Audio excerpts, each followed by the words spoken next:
மக்களவையில் தாக்கலான புதிய மசோதாவில் எல்லாம் போச்சு. தவிடு பொடியான எதிர்க்கட்சிகளின் திட்டம் பதுக்கவோ சுருட்டவோ இனி முடியாது. மாஸ் காட்டிய பிரதமர்.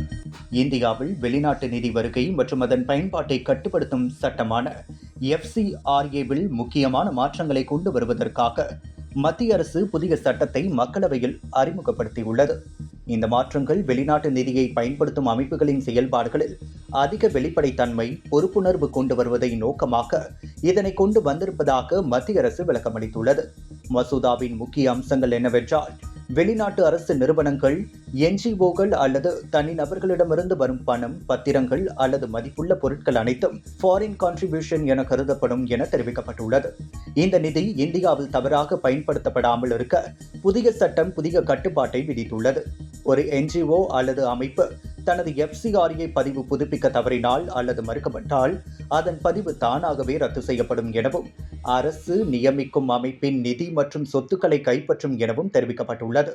அந்த அமைப்பு மீண்டும் சட்டப்பூர்வமாக பதிவு பெற்றால் பயன்படுத்தப்படாத நிதி மற்றும் சொத்துக்கள் திரும்ப வழங்கப்படும் என மத்திய அரசு தெரிவித்துள்ளது. இது மட்டுமின்றி அரசியல்வாதிகள், நீதிபதிகள், ஊடக நிறுவனங்கள் வெளிநாட்டு நிதி பெற தடை செய்யப்பட்டிருந்தது. இந்த தடை மேலும் விரிவுபடுத்தப்படுகிறது என சொல்லப்பட்டுள்ளது.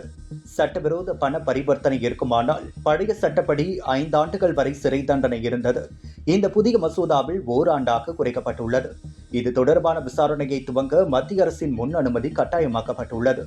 இந்த மசோதாவை மத்திய அரசு கொண்டு வருவதற்கான முக்கிய நோக்கம் வெளிநாட்டு நிதி தவறாக பயன்படுத்தப்படுவதை தடுக்கவும், இந்தியாவின் உள்நாட்டு விவகாரங்களில் வெளிநாட்டு தலையீட்டை கட்டுப்படுத்தவும், அமைப்புகள் மூடப்பட்ட பின்னரும் பொறுப்புணர்வு நிலைநிறுத்தவும் என இந்த நடவடிக்கைகள் பிரதமர் மோடி தலைமையிலான மத்திய அரசின் சுத்தமான நிர்வாகம் மற்றும் தேசிய பாதுகாப்பு குறித்த உறுதியை காட்டுவதாக உள்ளதாக கூறப்படுகிறது. இதனிடையே இந்த மசோதா அரசியல் உள்நோக்கத்துடன் கொண்டு வரப்பட்டதாக எதிர்க்கட்சிகள் விமர்சனம் செய்து வருகின்றன. மேலும் குடியுரிமை அமைப்புகளை கட்டுப்படுத்தும் முயற்சியாக இதனை பார்ப்பதாகவும் எதிர்க்கட்சிகள் தெரிவிக்கின்றன. மொத்தத்தில் FCRA திருத்த மசோதா சட்டத்தின் பலவீனங்களை சரி செய்யும் முயற்சியாகவும், வெளிநாட்டு நிதி ஓட்டத்தை கட்டுப்படுத்தும் முக்கிய மாற்றமாகவும், அரசியல் மற்றும் சமூக அமைப்புகளில் தாக்கத்தை ஏற்படுத்தக்கூடிய முக்கிய சட்ட திருத்தம் என மத்திய அரசு தெரிவித்துள்ளது.